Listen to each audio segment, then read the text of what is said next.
से कम 3 से पहले तो सत्य समझ में आएगा ही नहीं।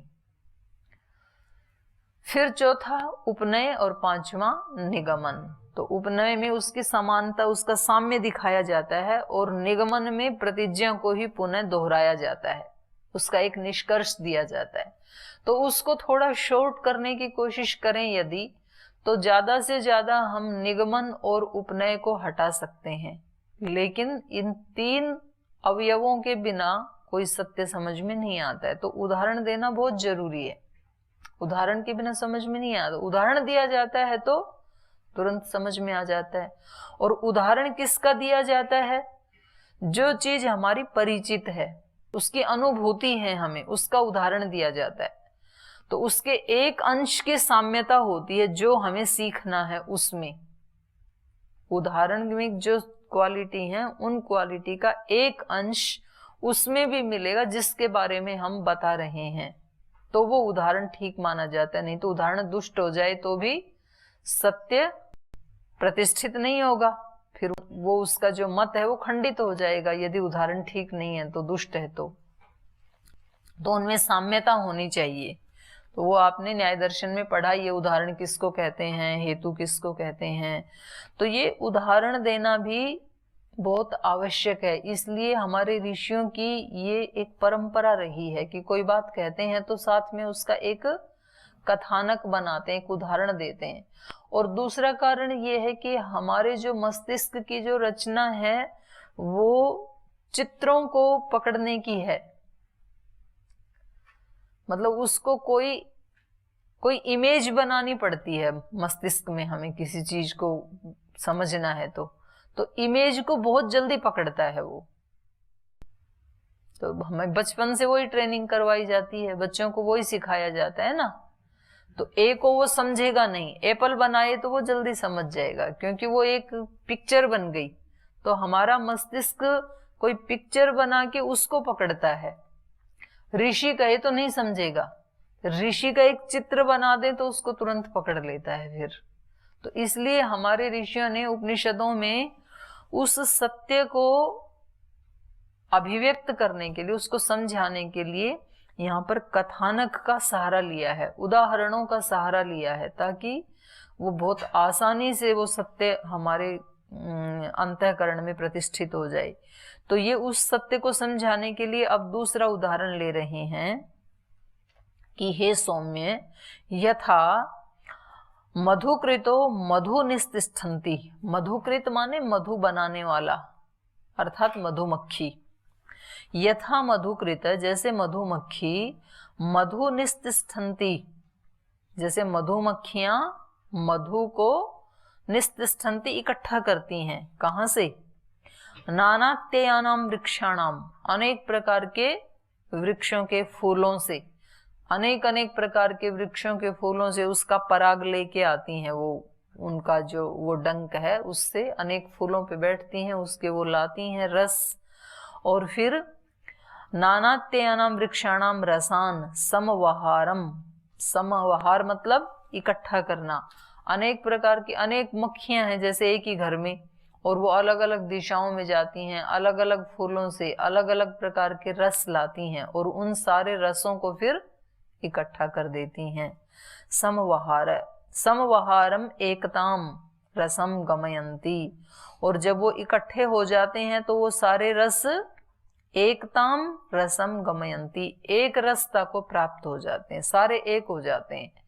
फिर जब शहद बन गया तो फिर आप उसमें पहचान नहीं सकते हैं कि इस शहद में इतना अंश गुलाब के फूल वाला है, इतना सूर्यमुखी वाला है, इतना गेंदे के फूल का है, ऐसे नहीं पहचान सकते हैं आप। वो सारे रस एक रूपता को ही प्राप्त हो गई। तो कह रहे हैं वैसे ही ते यथा तत्र न विवेकम लभन्ते, अमुष्य अहम वृक्षस्य रसो अस्मि, अमुष्य अहम वृक्षस्य रसो अस्मि इति एवं एव खलु सौम्य इमाः सर्वाः प्रजाः सती संपद्य न विदु सती संपद्यामहे इति। तो कह रहे हैं जैसे वहां पर सारे वृक्षों का जो रस है उससे एक ही तत्व बन जाता है, एक पदार्थ बन जाता है शहद, और फिर उसमें पहचान नहीं सकते हैं आप। ते यथा तत्र, वे मक्खियां वहां पर न विवेकम लभन्ते, नहीं जान सकते हैं, या वो रस वहां पर नहीं जान सकते हैं। अमुष्य अहम वृक्षस्य रसो अस्मि, मैं उस वृक्ष का रस हूं, मैं उस वृक्ष का रस हूं, ऐसा वहां पर फिर वो नहीं जान सकते हैं। सब एक रूपता को प्राप्त हो गई। अमुष्य अहम वृक्षस्य रसो अस्मि, अमुष्य अहम वृक्षस्य रसो अस्मि इति एवमेव खलु। तो इसी प्रकार से हे सौम्य, इमा सर्वाहा प्रजाः, ये सारी जो प्रजाएं हैं, ये जो सारा प्राणी जगत है, जड़ चेतन सब, इमा सर्वा प्रजाः सती संपद्य, सती माने सत में, सत शब्द का ही सप्तमी में सती हो गया। सती संपद्य, सत्य को प्राप्त करके, न विदु, नहीं जान सकते हैं क्या, सती संपद्या महे, कि हम सत्य में प्रतिष्ठित हो गए हैं, ऐसे वो नहीं जानते हैं कि हम अलग अलग थे और अब हम एक ही सत्य में प्रतिष्ठित हो गए। मैं पहले शेर था, ये पहले मनुष्य था, ये पहले मक्खी था, और अब हम सब इस सत्य में प्रतिष्ठित हो गए। ये पहचान नहीं होती है सत्य में प्रतिष्ठित होने के बाद। सत्य में प्रतिष्ठित माने ब्रह्म में लीन होने के बाद, मोक्ष होने के बाद, उस समय क्या हो जाता है, फिर ब्रह्म के साथ एक रूपता हो जाती है, वैसा ही हो जाता है वो। समुद्र में कितनी नदियां आके गिरती हैं, लेकिन समुद्र में जाने के बाद फिर वो ये पहचान नहीं कर सकती हैं कि मैं तो गंगा थी, मैं तो यमुना थी, ऐसे नहीं कर सकते हैं। फिर तो सब क्या हो जाता है, समुद्र रूप ही हो जाता है सारा। तो कह रहे हैं कि ये सारी प्रजाएं सत्य में ही प्रतिष्ठित हैं। तो मधुमक्खी का उदाहरण दिया कि जैसे वहां अनेक प्रकार के रस इकट्ठे होकर के एक रूपता को प्राप्त हो जाते हैं, और फिर वो अलग अलग अपनी पहचान नहीं कर सकते हैं। इसी प्रकार हम सब प्राणी जगत भी जब उस ईश्वर में, उस ब्रह्म में, उस सत्य में लीन हो जाते हैं, तो फिर हमारा ये जो अलग अलग अस्तित्व है, इसको हम खो देते हैं, इसको हम नहीं पहचान सकते हैं। अभी तो हमने अपनी अलग अलग आइडेंटिटी बना रखी है, मैं ये हूं, मैं ये हूं, लेकिन सत्य को प्राप्त करने के बाद हम सब क्या हो जाते हैं, सत्य स्वरूप ही हो जाते हैं। तब नहीं जान सकते हैं, न विदु सती संपद्यामहे, तब हम नहीं जान सकते हैं कि हम सत्य को प्राप्त हो गए हैं, सत्य को में लीन हो गए हैं। ते इह व्याघ्रो व सिंहो व वृको व वराहो व कीटो व पतंगो व दंशो व मशको व यद्यद् भवन्ति तदा भवन्ति।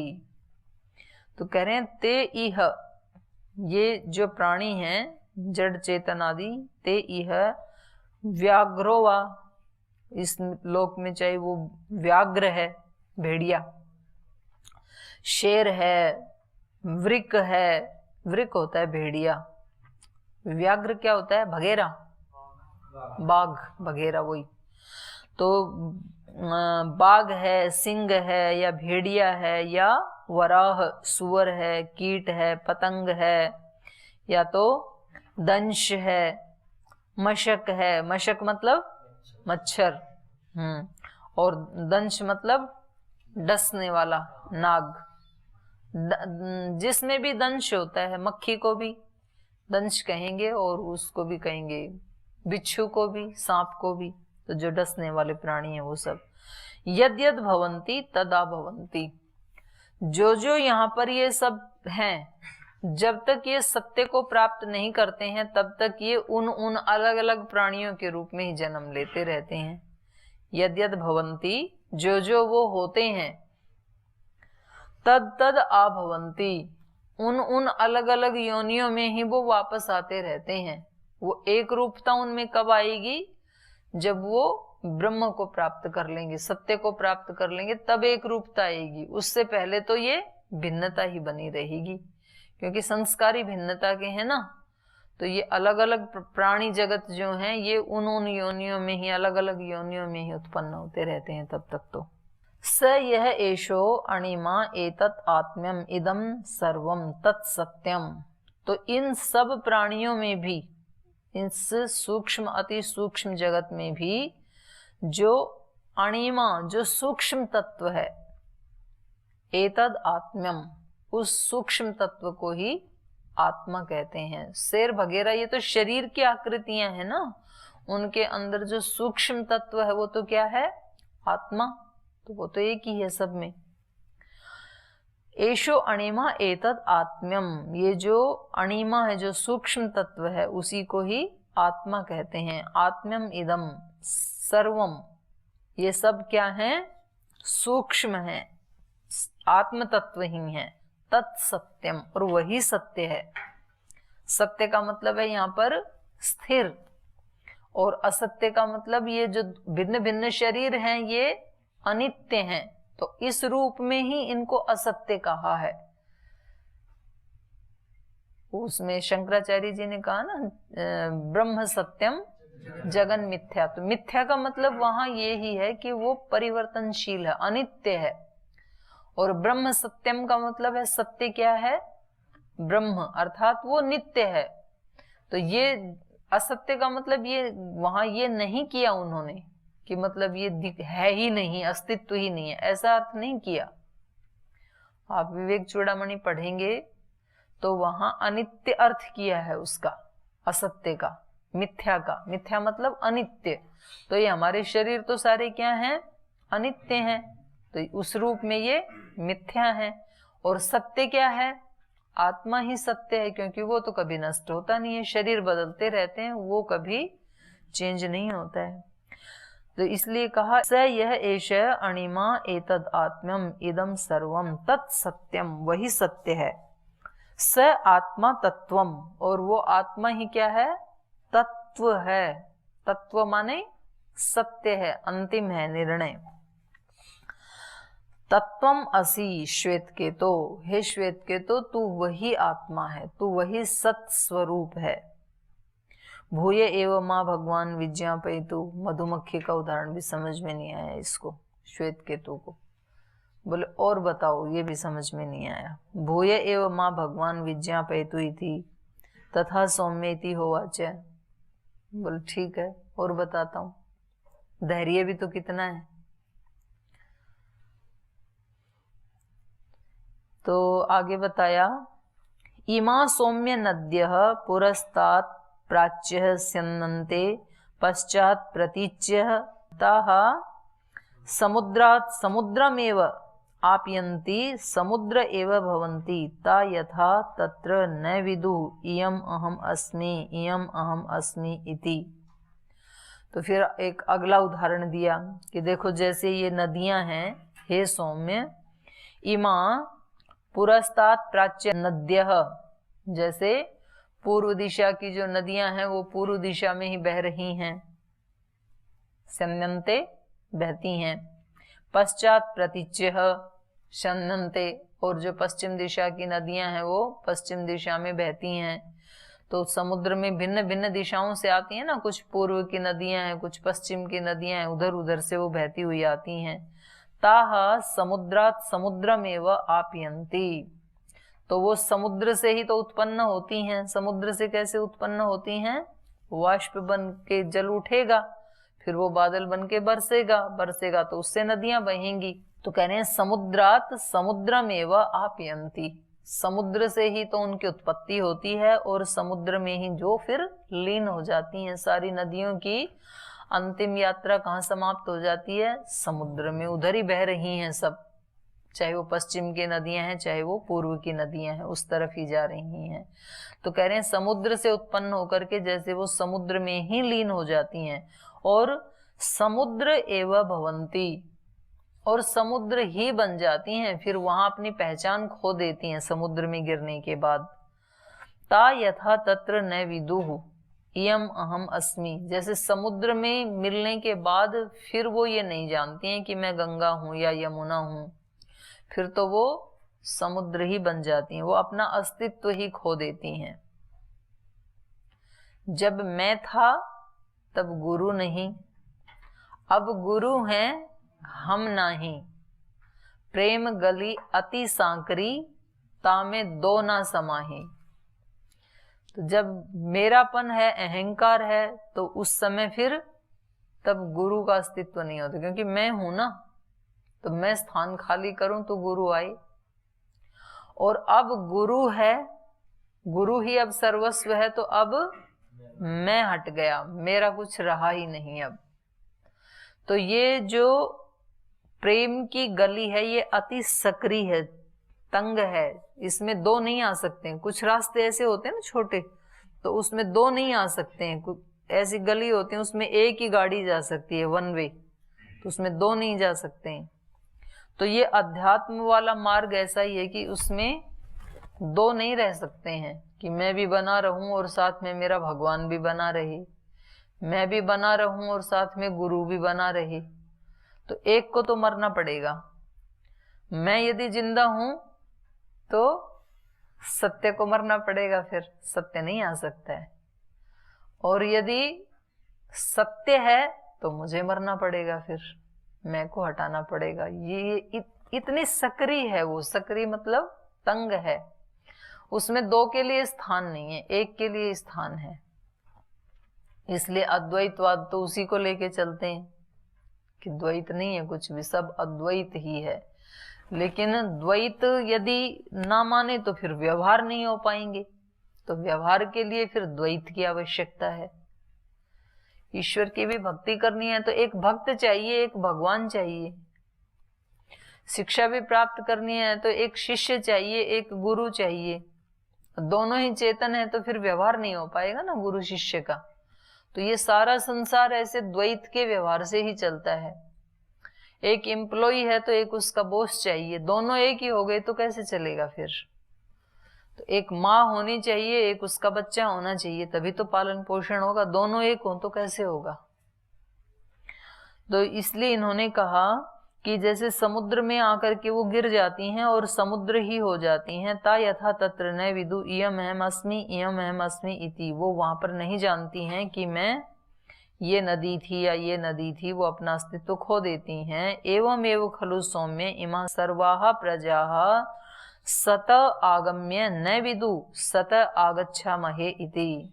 तो हे सौम्य, इसी प्रकार से ये सारा प्राणी जगत जब सत्य में लीन हो जाता है, जब सत्य को प्राप्त कर लेता है, जब उस ब्रह्म को प्राप्त कर लेता है, तब न विदुः, तब ये नहीं जानते हैं ये प्राणी सत आगच्छामहे इति, कि हम अलग अलग थे और अब हम सत्य में प्रतिष्ठित हो गए, ऐसे नहीं जानते। तब तो वो सत्स्वरूप ही हो जाते हैं, तत्स्वरूप ही हो जाते हैं, अपना अस्तित्व खो देते हैं।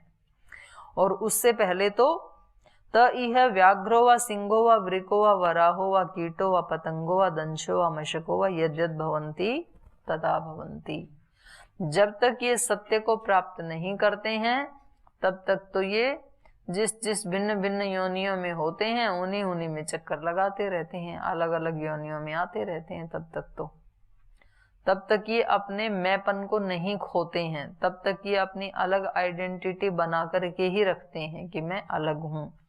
तो कभी ये सिंह बन जाते हैं, कभी वृक, कभी कीट, कभी पतंग, कभी दंश, कुछ ना कुछ तो बनते रहते हैं। जैसे जैसे जाते रहते हैं और जैसा जैसा कर्म किया, जैसा जैसा कर्माशय बना, वैसे वैसे ही फिर अलग अलग आते रहते हैं। तो सत्य के साथ एकाकार इनका नहीं होता है। स ये एषो अणिमा एतद आत्म्यम इदम सर्वम तत्सत्यम। तो ये सब अलग अलग प्रकार के प्राणी जिस एक में लीन हो जाते हैं, वो जो सूक्ष्म तत्व है वो ही सत्य है। वास्तव में तो जो आत्म तत्व है, चेतन तत्व है, वही सत्य है। स आत्मा तत्वमसि श्वेत केतु। हे श्वेत केतु, तू वही आत्मा है, जो सूक्ष्म तत्व वाला सत स्वरूप है, वही आत्मा है तू, तेरा वही स्वरूप है। भूय एव मां भगवान विज्ञापयतु इति। और बताओ थोड़ा, अभी नहीं समझ में आया। तथा सौम्य इति होवाच। ठीक है, और बताता हूं। तो फिर इन्होंने कहा अस्य सौम्य महतो वृक्षस्य यो मूले। तो अब अलग से समझा रहे हैं। अस्य सौम्य महतो वृक्षस्य यो मूले अभ्याहन्यात् जीवन श्रवेत, यह मध्य अभ्याहन्यात् जीवन श्रवेत, यह अग्रे अभ्याहन्यात् जीवन श्रवेत, स एष जीवेन आत्मना अनुप्रभूतः पेपीयमानः मोदमानः तिष्ठति। कह रहे हैं देखो एक उदाहरण देके बताता हूँ। हे सौम्य, महतो अस्य वृक्षस्य, महतो ये जो महान वृक्ष है, इस महान वृक्ष के यो मूले अभ्याहन्यात्, यदि मूल में कोई चोट मारे कुल्हाड़े से नीचे जड़ के पास, तो जीवन स्रवेत, तो उसमें से कुछ रस निकलता है ना, तो वहां से कह रहे हैं जीवन बहने लगता है। यह मध्य अभ्याहन्यात्, और फिर बीच में कोई कुल्हाड़ा मारे तो वहां से भी रस बहने लगता है, वहां से भी वो जिंदा है, ये उसका प्रमाण वहां पर प्रवाहित होने लगता है, रस निकलने लगता है कि ये जिंदा है। मध्य अभ्याहन्यात् जीवन श्रवेत, यह अग्रे अभ्याहन्यात्, और बिल्कुल ऊपर से यदि कोई काटे, कोई कुल्हाड़ा मारे तो जीवन श्रवेत, तो वहां से भी रस निकलने लगता है। तो पता लगा कि नीचे बीच में ऊपर सब जगह वृक्ष में क्या है, जीव है, वो जीवन ही वहां से अभिव्यक्त हो रहा है। स एष जीवेन आत्मना अनुप्रभूतः, तो कह रहे हैं ये जो दिख रहा है, ये बहने वाले इस रस के साथ, ये जो जीवन दिख रहा है, इस जीव से, एष जीवेन, इस जीव से आत्मना अनुप्रभूतः, वहां पर आत्मा शक्ति है, जीवनी शक्ति है, ये वहां पर अनुभव होता है। माने वो वृक्ष जो है वो जीवन शक्ति से संपन्न है, वृक्ष जिंदा है। यदि वृक्ष ठूंठ होगा तो रस नहीं आएगा ना, सूखा होगा तो आ रहा है, तो इसका मतलब ऊपर से नीचे तक वृक्ष में अभी जीवन है, ये पता चल रहा है। क्योंकि पेपीयमान मोदमान तिष्ठति, और पता लगता है कि ये वृक्ष अभी कैसा है, पेपीयमान, रस पीता हुआ, भूमि से पीता है ना जड़ के माध्यम से, तभी तो ऊपर रस आता है। और मोदमान, मोदमान माने हर्षित, तो खुश होना, पीना, ये सारे लक्षण किसके हैं, जीव के हैं। निर्जीव तो पी नहीं सकता है। तो इससे ये भी पता लगता है कि ऋषि जो हैं वो वृक्ष में भी जीव को मानते हैं। कुछ संप्रदाय ऐसे हैं ना कि वो मनुष्य के अलावा तो किसी में जीव मानते ही नहीं। वृक्ष की तो बात छोड़ो, वो कुत्ते बिल्ली में भी जीव नहीं मानते, बोले केवल मनुष्य में ही आत्मा है, बाकी किसी में नहीं है। तो यहाँ इस प्रसंग से पता लगता है कि जो उपनिषद के ऋषि हैं वो वृक्ष में भी जीव को मानते हैं। तो कह रहे हैं ये जो अलग अलग जगह से, तीनों जगह से हमने काटा और वहां से वो जो रस निकल रहा है, तो वो रस क्या बता रहा है कि इसमें जीवन है, इसमें आत्मा है। और वो आत्मा, वो जो चेतन तत्व है, वो ही पेपीयमान है, वो ही भूमि से जल पी रहा है। तो वो पी रहा है, उसी से ये जीवन चल रहा है इसका। और मोदमान है, और वो खुश है, अपनी योनि में खुश है वृक्ष। तो वो अपने कैसी भी प्रतिकूलताएं आए, वो झूमते हैं, नाचते हैं, खिलते हैं, खुश रहते हैं। तो ये सारे लक्षण किसके हैं, जीव के हैं। अस्य यद एकाम शाखाम जीवो जहाति अथ सा शुष्यति। अब इस वृक्ष में से अगर एक शाखा को भी वो जीव छोड़ दे तो फिर वो सूख जाती है। ना तो उसमें से रस निकलेगा काटने पर, और ना तो वो मोदमान है, वो खुश भी नहीं रहती है, फिर तो पत्ते सब झड़ जाएंगे, तो वो सूख जाएगी। अस्य कस्य वृक्षस्य, अस्य वृक्षस्य यदा यद एकाम शाखाम जीवो जहाति, जब एक शाखा को भी ये जीव छोड़ देता है, अथ सा शुष्यति, तो वो शाखा सूख जाती है। द्वितीयाम जहाति अथ सा शुष्यति, अगर दो शाखाओं को छोड़ दे तो दोनों सूख जाती हैं। तृतीयाम जहाति अथ सा शुष्यति, तीसरी शाखा को भी जीव छोड़ दे तो वो भी सूख जाती है। सर्वम जहाति सर्वः शुष्यति, और यदि सारे वृक्ष को ही जीव छोड़ दे, जीव निकल जाए वृक्ष में से, तो पूरा का पूरा वृक्ष ही सूख जाएगा। तो ऐसे वृक्ष देखे हैं ना, बिल्कुल सूखे ठूंठ, तो इसका मतलब है उसमें से जीव निकल गया। तो जीव जब इस सारे वृक्ष को छोड़ देता है तो सारा सूख जाता है।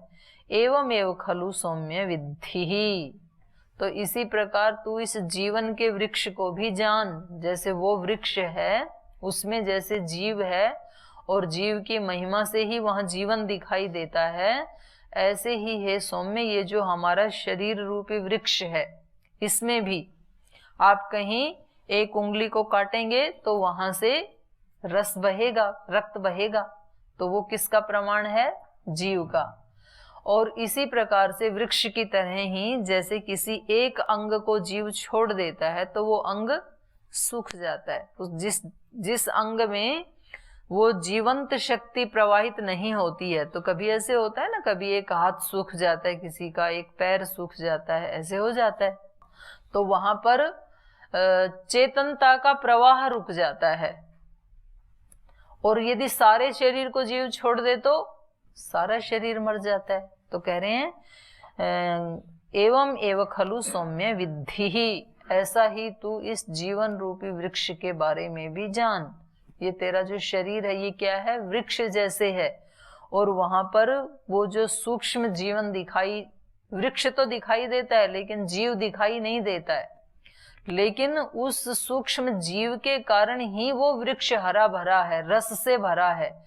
ऐसे ही इस जीवन में भी शरीर तो दिखाई देता है, अंग प्रत्यंग सब काम करते हुए दिखाई देते हैं, लेकिन जिसके माध्यम से ये कार्य कर रहे हैं वो सूक्ष्म आत्म तत्व दिखाई नहीं देता है, लेकिन वास्तव में तो वही सत्य है, वो जो सूक्ष्म है। जीवापेतम वाव किल इदम म्रियते न जीवो म्रियते इति। कह रहे हैं जब ये जीव छोड़ देता है उस शरीर को, वृक्ष को या मनुष्य के शरीर को या किसी भी शरीर को, जीवापेतम जीव से छोड़ा हुआ, जीव के द्वारा त्याग किया हुआ ही, जीवापेतम वाव किल इदम म्रियते। वाव किल ये निश्चित रूप से, जीव के द्वारा छोड़े हुए ही निश्चित रूप से शरीर को क्या कहा जाता है? म्रियते, मर गया, मर जा रहा है। न जीवो म्रियते इति, जब तक जीव है तब तक उसको मरा हुआ नहीं कहेंगे। न जीवो म्रियते इति स यह एषो अणिमा एतत् आत्म्यम इदम सर्वम तत्सत्यम स आत्मा तत्त्वमसि श्वेतकेतो। तो कह रहे हैं ये जो सूक्ष्म तत्व है जिसके रहने से शरीर सब एक्टिविटी करता है, सब क्रियाकलाप करता है, जिस जीव के रहने से वृक्ष हरा भरा रहता है, रस से भरा हुआ रहता है, ये जो सूक्ष्म तत्व है एतत् आत्म्यम, ये ही आत्मा है। इदम सर्वम तत्सत्यम, और उसी से ये सब जीवन चल रहा है, वही तत्सत्यम, वही सत्य है। स आत्मा तत्वमसि श्वेतकेतो इति, हे श्वेतकेतो वो आत्मा तू है, तू वही आत्मा है, तू सत्य स्वरूप आत्मा है, ये शरीर तू नहीं है। भूय एव मां भगवान विज्ञापयतु। तो इतने में तो आप भी समझ गए होगे, श्वेतकेतो नहीं समझा, देखो हैं, जबकि पूरे वेद पढ़ के आया था, चारों वेद पढ़ के आया था, पूरा वेद नहीं, चारों वेद पढ़ के आया था, बड़ा बुद्धिमान था। तो ये तो मतलब आपसे भी कम जानता है, देखो। तो कहा कि भूय एव मां भगवान विज्ञापयतु तथा सौम्येति होवाच। तो पिता ने कहा कि ठीक है और बताएंगे। तो ये वाला खंड फिर यहाँ पर समाप्त हो गया। अब 12वां खंड फिर कल पढ़ेंगे। यहीं पाठ को विराम देते हैं।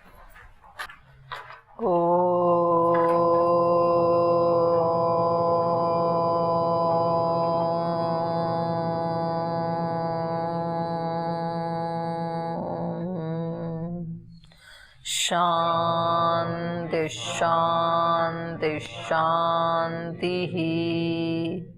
श्री गुरुभ्यो नमः।